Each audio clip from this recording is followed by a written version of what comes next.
Salut! J'ai promis de passer un coucou au streaming aussi. Coucou le streaming! Coucou Nico! Applaudissez, applaudissez les gens derrière le streaming, c'est cool pour eux. Voilà! Bon, je vous spoil la fin, c'est la poule qui vient avant l'œuf. Alors, voilà. Bon, alors, l'idée, ça va être de parler de privacy by design, c'est-à-dire de données personnelles et d'autonomie de l'individu sur ces données personnelles. D'habitude, quand je fais cette conf, je la démarre toujours par des sondages. Est-ce que vous avez déjà utilisé? Est-ce que ceci? Mais visiblement, ça devient très trendy, donc je vais arrêter de faire ça. En plus, j'ai une 50aine de slides, vous ne voyez pas le compteur, mais donc comme ça, on va essayer de les passer vite. Ok, je ne parle pas de tech du tout dans cette conférence, pour une raison simple, c'est que la privacy by design est un concept qui, de base, est déjà assez complexe, qui n'est pas forcément extrêmement bien défini. Et l'objectif, ça va déjà être de vous apporter suffisamment d'eau à votre moulin pour que vous puissiez comprendre un peu ce que c'est que la privacy by design, pourquoi c'est important, pourquoi on doit s'en préoccuper et comment on doit pouvoir le mettre en place. Alors concrètement, aujourd'hui, quand vous utilisez vos applications, on est un peu dans cette dimension-là. Je ne sais pas comment vous vous sentez, mais moi, quand je suis sur mon smartphone, et ça m'emmerde d'utiliser un smartphone déjà, je me sens un peu tout puissant, quoi. J'ai un peu l'impression d'être Superman. J'ai un pouvoir cosmique considérable dans un vrai mouchoir de poche. Je vous laisse retrouver la source de cette citation. Et on a juste l'impression que tout ce pouvoir est juste à notre portée, mais parce que les éditeurs de ces services nous donnent cette sensation-là. Ils ont tout intérêt à nous faire croire qu'on est surpuissant avec nos applis. Parce que concrètement, pour eux, on est comme ça. Et concrètement, c'est ce qu'on est.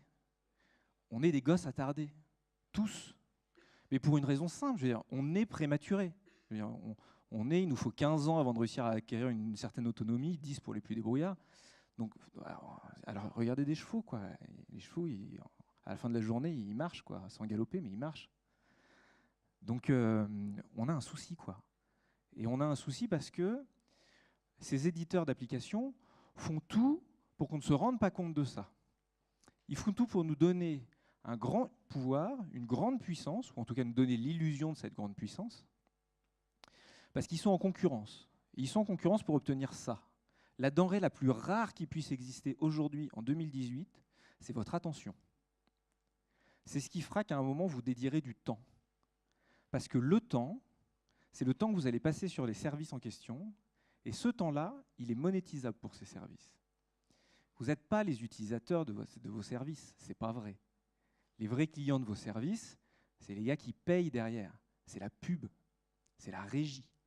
Eux, c'est les vrais clients de vos services. Vous êtes juste le carburant qui alimente les services, et ce carburant, c'est votre attention. Ça pose un vrai problème. Parce que pour être fiable, il faut que le service en question il puisse proposer un système qui soit de plus en plus efficace, pour vous proposer des pubs de plus en plus intéressantes, et pour faire en sorte que les éditeurs, au moment où ils souscrivent à ces pubs pour pouvoir les voir diffuser, etc., ils soient certains que les pubs vont être diffusées au meilleur moment, au meilleur public. Donc ça veut dire qu'il faut profiler les utilisateurs. Ça veut dire qu'on collecte de la donnée personnelle. Ça veut dire que cette donnée personnelle que vous produisez, qui vous appartient, parce qu'elle est à vous, vous avez un droit de paternité sur les données que vous faites tous les jours avec vos mobiles, avec vos devices, etc., et bien cette donnée, elle disparaît quelque part. Et il faut s'en soucier. Alors la vie privée, aujourd'hui, on en est où? Et bien grosso modo, c'est ce que je vous disais, on en est là. Ça, c'est les power cells dans Matrix. Je ne sais pas si vous vous souvenez. Il y a des gens qui sont trop jeunes pour pouvoir avoir vu Matrix, peut-être? Non, quand même pas. J'espère pas. Putain, j'espère pas. Je sais que je suis vieux, mais quand même. Donc l'idée, c'est que ça, on nourrit les services, on nourrit les algorithmes, on nourrit les machines derrière, les serveurs, et on les nourrit avec nos données personnelles.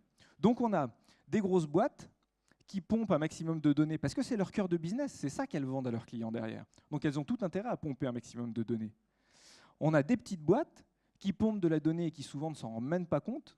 Si vous avez déjà monté une plateforme de commerce avec un PrestaShop, par exemple, le template par défaut, il demande à vos clients de rentrer leur date de naissance pour acheter des stickers. Je ne sais pas vous, moi, je ne vois pas trop l'intérêt. Et ça, c'est de la donnée à caractère personnel. Mais on la collecte quand même. Et on ne se rend pas compte qu'on la collecte juste parce qu'on ne sait pas faire, quoi. Juste, on a pris le truc de base par défaut, puis ça fonctionne et c'est bien, quoi. Puis vous avez des startups qui pompent de la donnée pour faire comme les grands, parce que vous comprenez, c'est tendance. Il faut faire comme Facebook, il faut faire comme Google, c'est comme ça que ça marche, c'est comme ça qu'on fait du cash, c'est comme ça qu'il y a du business. Mais le problème, c'est qu'à un moment, tout le monde n'est pas Google, tout le monde n'est pas Facebook, et à la limite, même Facebook n'est pas Facebook, puisque Facebook, dans leurs études, ils expliquent bien que le problème qu'ils ont, c'est qu'aujourd'hui, le seul moyen qui se trouve pour se rentabiliser, c'est de faire de la pub, et ça les emmerde, parce que s'ils pouvaient faire autre chose que de la régie publicitaire, ils aimeraient bien faire autre chose que de la régie publicitaire. Donc quand même Facebook souhaite ne pas être Facebook, c'est quand même malheureux quand on monte une start-up de vouloir être Facebook. Je vous laisse réfléchir là-dessus. Donc on en est là. On a des boîtes qui pompent des données à tout va, et ça pompe, et ça pompe, et ça circule, et ça se manipule, etc. J'en veux pour exemple ça. Je ne sais pas si quelqu'un reconnaît cette image. Il y a des gens qui connaissent cette image ou pas? Je fais quand même des sondages, parce qu'il y a un moment, ça dynamise la conf. Il y a des gens qui connaissent cette image ou pas? Hop là. Je crois que j'ai pas une main qui se lève dans la salle. Si je ne l'ai pas vu, vous criez. Ah, si, il y a quelqu'un au fond qui la reconnaît. Ah, bien, cool, j'ai une main dans la salle. Ah, j'en ai une deuxième là. Waouh! Eh ben, c'est rare les gens qui connaissent cette image. Donc ça, c'est le logo de Cambridge Analytica en 2016 pendant la campagne Trump. Donc je vous rappelle le problème de Cambridge Analytica. Cambridge Analytica est une filiale d'une boîte qui fait grosso modo de l'armement, pas que, mais notamment. Et ils se demandent si, en utilisant les réseaux sociaux, ils sont capables, un, de faire de la prédiction sur des tendances géopolitiques, et deux, s'ils sont capables d'influer sur ces tendances. Donc pour ça, ils vont développer une petite application, un petit jeu sur Facebook, un quiz voilà, habituel, les machins que vous voyez rencontrer sur Facebook, j'en sais rien, je ne suis pas sur Facebook. Et donc par ce biais-là, ils vont pomper la donnée des utilisateurs qui acceptent d'utiliser le jeu, mais ils vont aussi pomper les données des amis de ces utilisateurs. Alors au début, on a essayé de minimiser un peu le scandale, et puis petit à petit, on se rend compte qu'a priori, ils auraient pompé la quasi-totalité des profils Facebook. C'est quand même dingue, quoi. C'est quand même dingue.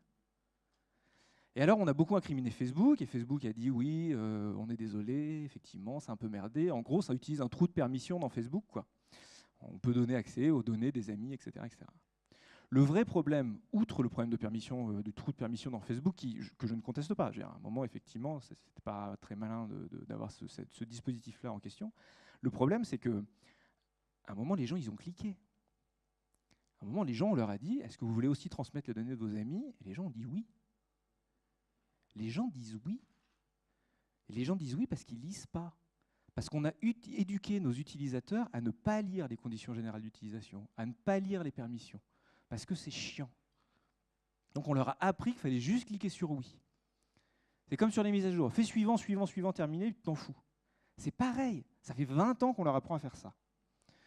Donc on a un problème. C'est que du point de vue de nos utilisateurs, eh ben, les permissions, c'est quelque chose de compliqué. Et la vie privée, ce n'est pas leur problème. Et à la limite, ça va même plus loin, ça a un effet pervers, c'est que leur donner trop de permissions, ça leur donne l'illusion qu'ils ont le vrai contrôle sur ce qui se passe. Alors que ce n'est pas vrai. Vous avez déjà utilisé les permissions de Facebook? Vous avez vu comment c'est foutu? Personne n'a vomi? Enfin, je veux dire, sérieusement, quoi. Vous êtes rentré dedans, c'est hyper compliqué, quoi. Alors ouais, on a l'impression qu'il y en a partout, qu'on peut tout contrôler finement, etc. Mais dans les faits, à un moment, s'il y a un trou, une permission à laquelle on n'a pas pensé, un truc qu'on n'a pas prévu, eh ben, on ne le voit pas. Et l'utilisateur, à un moment, il dit bah, c'est pas normal, j'avais pas la permission. Bah ouais, c'était pas pensé, quoi. Donc à un moment, il y a un problème. Et le problème majeur, c'est surtout que bah, ce n'est pas le problème des utilisateurs.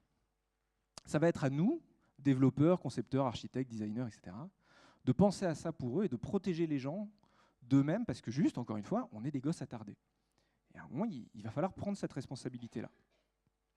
Il y a cette citation que j'aime beaucoup, qui est de David Gerrold, qui est un auteur de SF américaine, et qui disait en 99, dans Smart Resellers, qui est un magazine américain dédié au computer science, qui écrivait un article, enfin une petite chronique qui s'appelait Future of Computing, et on lui demandait pour lui à quoi allait ressembler l'informatique dans les années à venir.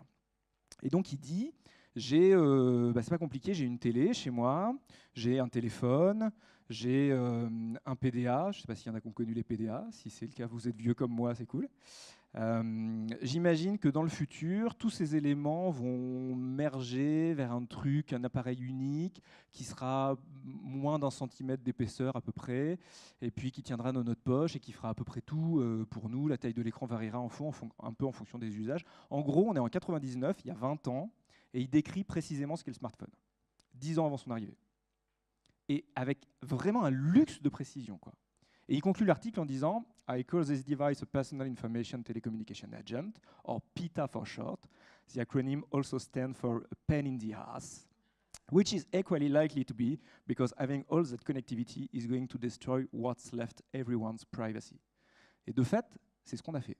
On a lâché les derniers lambeaux de vie privée qu'on avait avec nos smartphones, juste pour le luxe de l'hyperconnexion. On l'a accepté. Donc il va falloir repenser les concepts. On revient à Privacy by Design. Privacy by Design, c'est un vieux concept qui date de 95, 25 ans. Je sais, je fais des gros arrondis avec les dates, mais c'est plus simple. 25 ans. Ça date, donc 95, une publication de rapport qui est édité conjointement par l'équivalent de la CNIL en Ontario, au Canada, et l'équivalent de la CNIL aux Pays-Bas, en partenariat avec la faculté des Pays-Bas qui travaille sur des problématiques d'informatique et de préservation de la liberté. Et donc, ils publient ça, ils publient ce rapport, et ils décrivent ça comme le cœur de ce qui peut être la protection de la vie privée dans la conception et le design des produits liés à l'écosystème numérique. Et c'est un travail universitaire qui est assez flou, assez confus, et qui est décrit en 7 lois qu'on appelle les Seven Laws of Identity, que je vous décris là, qui disent qu'il faut que tout traitement soit proactif et non réactif, donc il faut anticiper. Il faut faire en sorte que on n'attende pas que la donnée fuite pour savoir exactement ce qu'il faut faire avec et prévenir le coût. Il faut l'anticiper, il faut prévoir qu'à un moment ça va fuiter, savoir déjà ce qu'on va faire au moment où ça va fuiter. Donc il faut être capable de le gérer. Il faut vous dire que la vie privée, c'est le réglage par défaut. Donc par défaut, on protège les gens dans la conception et on protège les données des gens. On n'essaie pas de récolter un maximum de choses et de diluer un peu partout. La privacy est inclus dès le départ dans le design. Donc c'est un concept qui est construit dans le cœur de l'application. Ce n'est pas un greffon qui vient se mettre sur notre service et qui en plus renforce la vie privée, c'est quelque chose qui est déjà disponible dès le départ. C'est intégralement disponible, c'est-à-dire que ce n'est pas parce qu'on désactive une fonctionnalité pour le respect de notre vie privée que derrière on perd une fonctionnalité du service. Ce n'est pas le cas. Le service doit rester pleinement disponible et pleinement accessible. On fait de la sécurité point à point, donc ça veut dire du chiffrement, on protège ce qui est à protéger, on s'assure qu'à aucun moment les données sensibles ne puissent transiter en clair, etc. On est transparent sur la façon dont ça s'implémente, donc on le documente, on a des formats ouverts, on a des API ouvertes, et on explique pourquoi ça fonctionne comme ça. Et surtout, on regarde ça centré sur l'utilisateur. À un moment, on développe un service pour un utilisateur, pas pour une régie de pub, pas pour un business ailleurs. C'est l'utilisateur qui est au centre de la conception et de la réflexion. Et donc, pour amener ça, on commence à développer ce qu'on appelle des PETs, qui est l'acronyme pour Privacy Enhancing Technologies. Et donc, l'idée, c'est que c'est des grands concepts techniques ou pseudo-techniques. J'ai mis les principaux techniques, parce qu'il y en a quelques autres, mais voilà.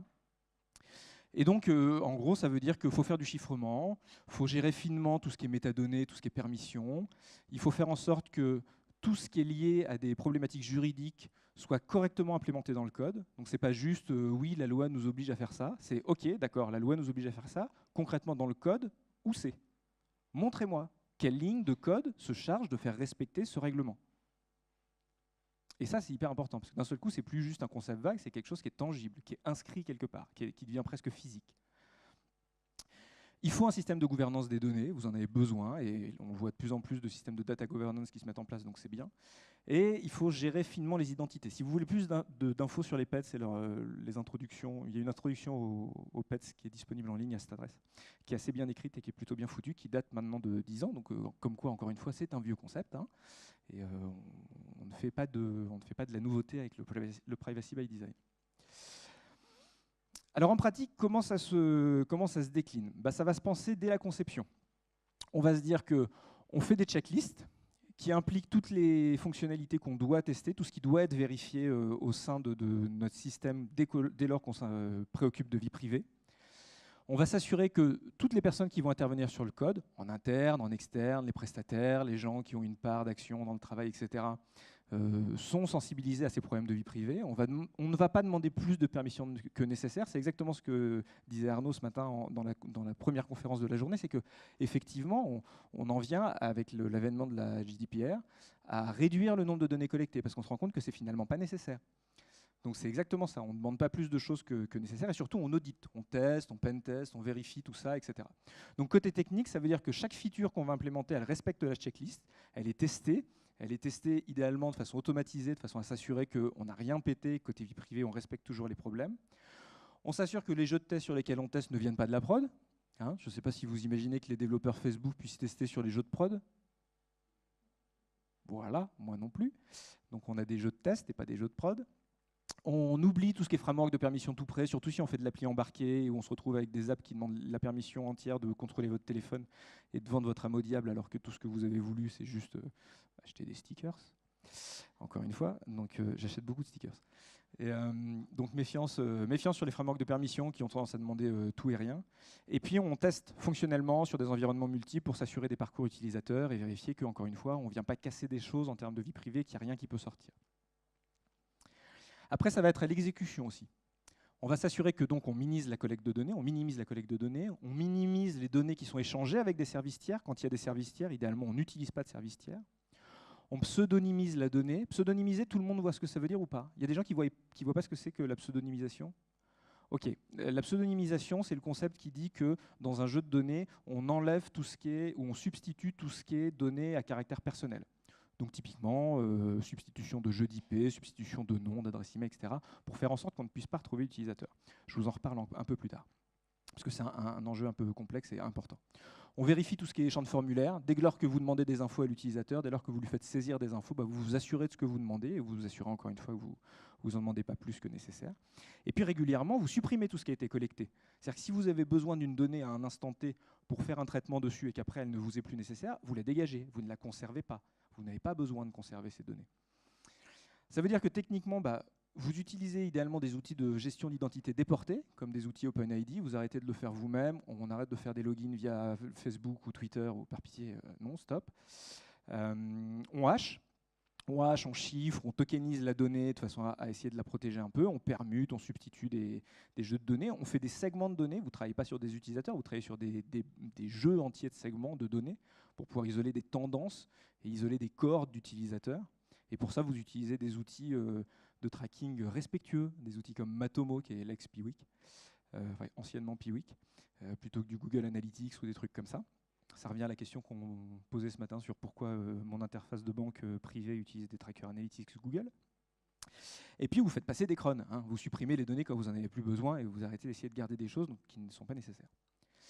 Côté expérience utilisateur, vous essayez de fournir des règles simples et des notices qui sont facilement accessibles à vos utilisateurs. Vous faites en sorte que quand vous demandez une permission pour une fonctionnalité, déjà vous ne le faites pas pour tout, vous le faites quand c'est critique pour l'utilisateur, et puis surtout vous lui expliquez très bien à quoi ça va servir. Pourquoi est-ce que là j'ai besoin de ton assentiment? Et à la limite, vous le faites directement dans la notif. Vous avez une notif qui apparaît, on a besoin pour ça de votre assentiment, est-ce que vous voulez oui, non? Et le bouton est là, il se coche là. Et vous ne le forcez pas à rentrer dans les paramètres, les settings de vie privée, de machin, etc. Non. Encore une fois, vous n'exigez pas de passer par des services externes, pas de Facebook login, de trucs comme ça, pas de partage par défaut sur les réseaux sociaux, pitié, qui embarquent les scripts JS externes et qui leakent les données et qui envoient plein de trucs partout parce qu'il y a des cookies dans tous les sens. Même si les cookies c'est bon, vous séparez les consentements, ce que j'appelle le shared data de l'analytics. C'est pas parce que votre utilisateur vous a dit à un moment, oui, ok, tu peux utiliser la donnée personnelle ici, que vous avez le droit de l'utiliser pour faire de la stat. C'est pas la même chose. C'est deux consentements séparés. Donc, s'il vous autorise aussi à faire de la collecte de traces d'usage pour améliorer votre service, c'est cool. S'il ne veut pas, vous ne le faites pas. Pas avec ces données. Et ce n'est pas pour ça qu'il n'a pas le droit d'utiliser votre service. Il a tout à fait le droit de l'utiliser. Côté technique, ça veut dire que vous pouvez utiliser des frameworks de notification pour ne pas polluer les settings les expériences de l'utilisateur. Donc ça veut dire qu'encore une fois, vous utilisez des pop-up qui apparaissent ou éventuellement des modals si vraiment c'est très nécessaire. Mais vous faites en sorte de pourrir le moins possible l'expérience utilisateur quand vous demandez un consentement. Mais vous restez explicative. Encore une fois, les outils d'identité décentralisée. Pas de JS social, on arrête avec JS social. Hein. Et puis, vous utilisez des outils de trace d'usage respectueux. Encore une fois, des outils de collecte d'analytique comme Matomo sont des très très bons outils pour faire de la collecte de traces d'usage, pour tracer des parcours d'utilisateurs avec des funnels. C'est extrêmement précis. À un moment, on en a besoin aussi. On a besoin de savoir par où passe notre utilisateur pour pouvoir améliorer son expérience. On peut le faire via des tests utilisateurs, on peut le faire de façon plus massive en faisant de la collecte de traces d'usage. C'est pas grave de le faire, juste on le fait de façon respectueuse et on demande aux gens avant. Et puis après, il y a la fin de vie de votre service. Soit parce que votre utilisateur s'en va, soit parce que votre boîte ferme. Les boîtes naissent et meurent, c'est comme les étoiles, hein, on en est tous là. Donc rappelez régulièrement aux utilisateurs et aux utilisatrices leur confidentialité et leurs réglages, le fait qu'ils peuvent récupérer des choses, faciliter l'export de ces données. Dès lors qu'on supprime un compte, vous supprimez toutes les données associées au compte, vous ne conservez rien. Et puis quand votre service ferme, vous supprimez. Vous ne conservez pas de service non plus une fois que le service a fermé. Donc côté technique, c'est quoi? C'est de la mise en place d'API qui soient correctement documentées, qui soient correctement utilisables. Je ne dis pas qu'il faut faciliter l'export au travers de gros boutons exportés si ce n'est pas nécessaire, mais au moins vous donnez la possibilité aux utilisateurs de le faire. Il faut que vous utilisiez des formats ouverts. Il y en a quand même un paquet, donc on arrête les formats propriétaires bidons. Quelqu'un a déjà essayé de récupérer une archive de son existence sur Facebook? Ouais. C'est difficile, hein. C'est-à-dire qu'à la fin, on obtient une grosse archive qui fait 800 mégas et tout est en plein texte. Et puis après, faut faire des parseurs à la main tout seul parce qu'il n'y a rien qui est exploitable, c'est pas un format ouvert. Et Facebook va vous dire, oui, mais on vous a donné votre donnée. Et de fait, ils ont raison, ils nous ont donné notre donnée. C'est inexploitable, mais ils nous l'ont donné, quoi. Et puis surtout, quand c'est fini, c'est fini. Hein. Donc, quand on ferme, hein. Il n'y a plus personne pour repartir. Concrètement, si vous voulez tester ça, l'OWASP édite la Top 10 Privacy Risks, qui est une checklist des choses qu'il va falloir tester pour pouvoir qui correspondent aux grands risques liés aux données et à la vie privée. Donc si vous êtes déjà capable de correctement répondre à ces informations-là, vous êtes déjà bien engagé. Donc c'est une bonne liste. Concrètement, ce qu'il faut que vous fassiez, c'est que vous traciez le parcours de la donnée, pas des utilisateurs. L'utilisateur, vous vous en foutez, c'est pas lui le problème. Le problème, c'est de savoir où est passée la donnée, au travers de quel filtre, et qu'est-ce qu'elle est devenue après, où elle est allée. On ne vous demande pas de savoir comment elle a été transformée, enfin en quoi elle a été transformée, juste de savoir par où elle est passée. C'est de la traçabilité. Il faut que vous gériez correctement vos identités, donc il faut faire attention à ça. Encore une fois, les services déportés d'identité sont les meilleurs qui soient. Il faut que vous fassiez de la pseudonymisation. Alors la pseudonymisation, c'est le Graal de l'analyse de données. Dès lors que vous faites du traitement, de la segmentation, la pseudonymisation, ça a l'air cool. Alors je vous raconte une histoire. Je vous raconte l'histoire de Netflix, c'est le lien de l'article qui est ici. Hop, pardon, je reviens en arrière, décidément cette télécommande. C'est le lien de l'article qui est ici. Netflix, en 2007, sort une étude de 500 000 notes qui permettent de noter les meilleures séries, et donc ils font un classement en utilisant les notations de leurs utilisateurs. Super. Et donc ils publient le classement, et ils le publient de façon pseudonymisée. Ils ont retiré toutes les données à caractère personnel des enregistrements, de façon à ce qu'on ne puisse pas retrouver les gens, pas savoir qui c'est qui a voté, etc. Et donc il y a 2 chercheurs qui se disent, tiens, est-ce que c'est vraiment pseudonymisé?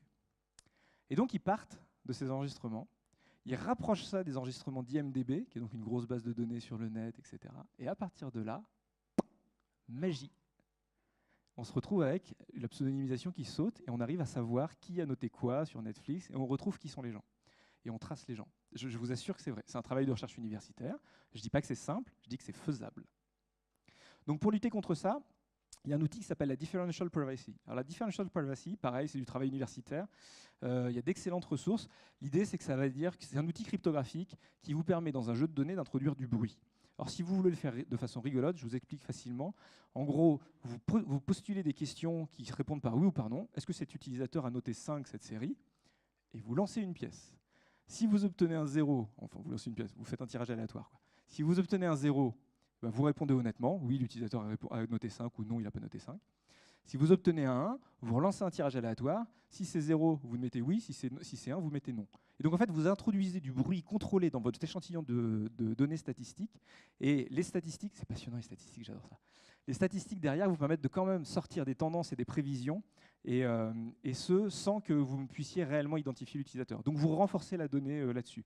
Il y a des outils, notamment l'outil de Uber, qui est un outil qui travaille sur des bases de données SQL, décidément, et qui vous permet de faire de la differential privacy. C'est un très bon concept si vous avez besoin de faire de la prédiction et de la tendance et du machine learning, du big data sur vos données.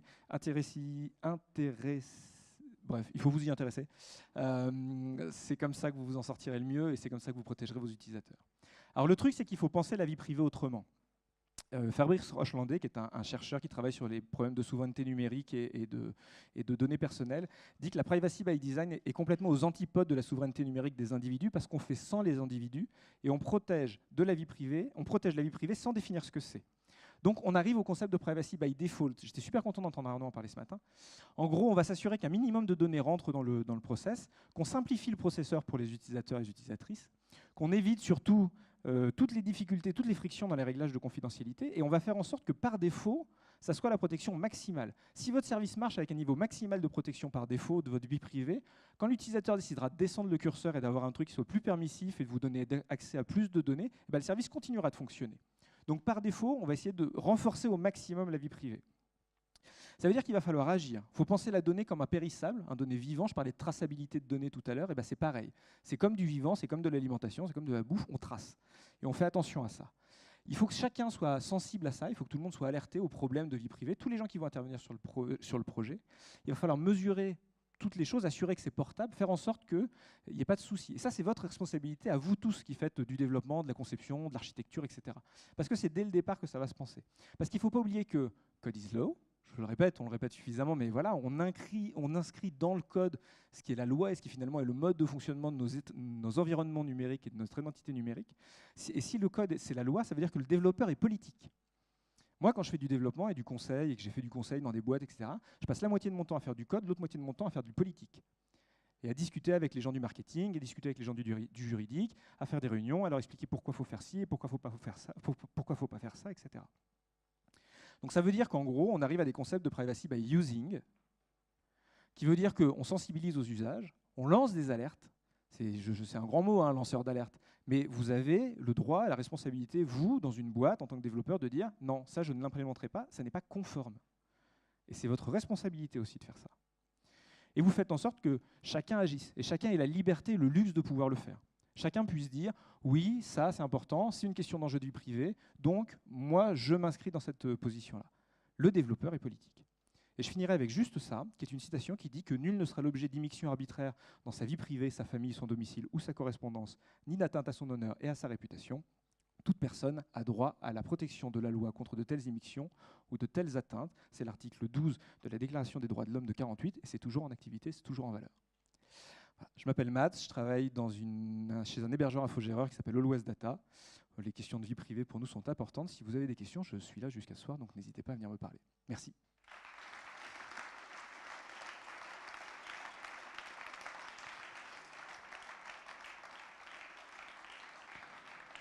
Ou même maintenant, si on a le temps pour des questions, je ne sais pas. On a le temps, je ne suis pas sûr. Une question, donc choisissez-la bien. Je vous ai dit que j'avais 50 slides, hein. Je n'ai pas menti dès le départ. Mais c'est toujours la poule qui vient avant l'œuf. Là-haut.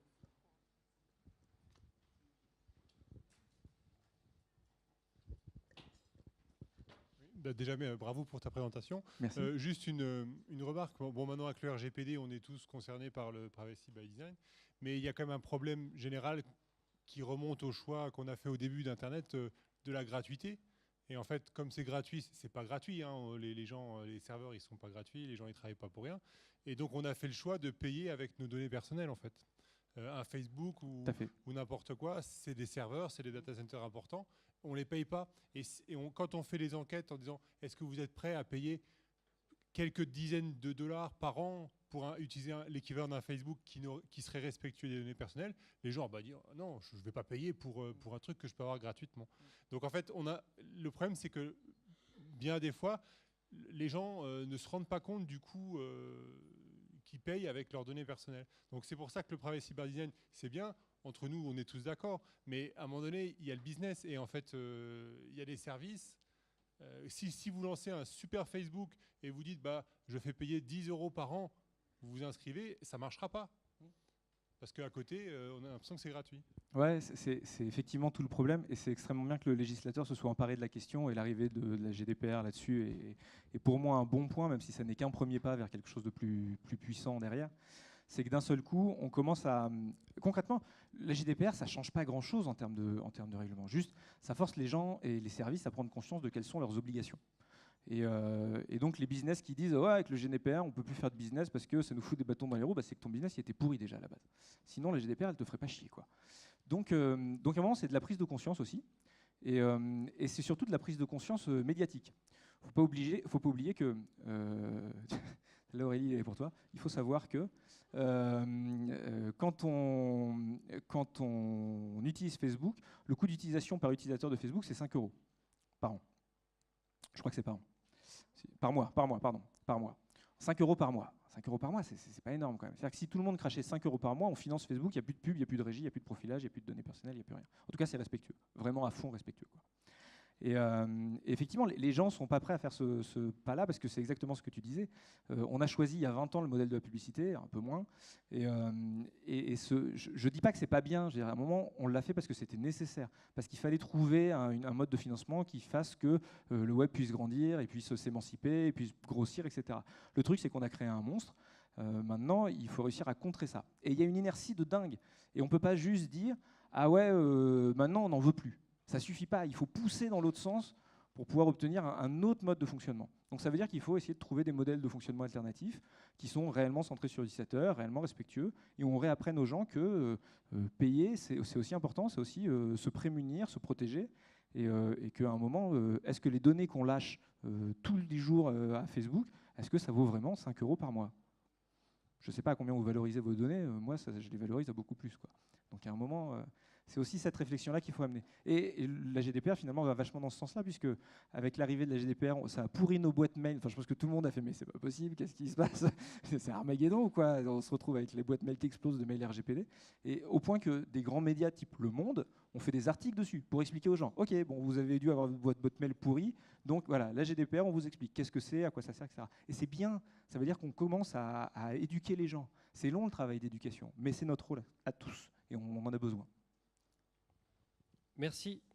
Merci beaucoup.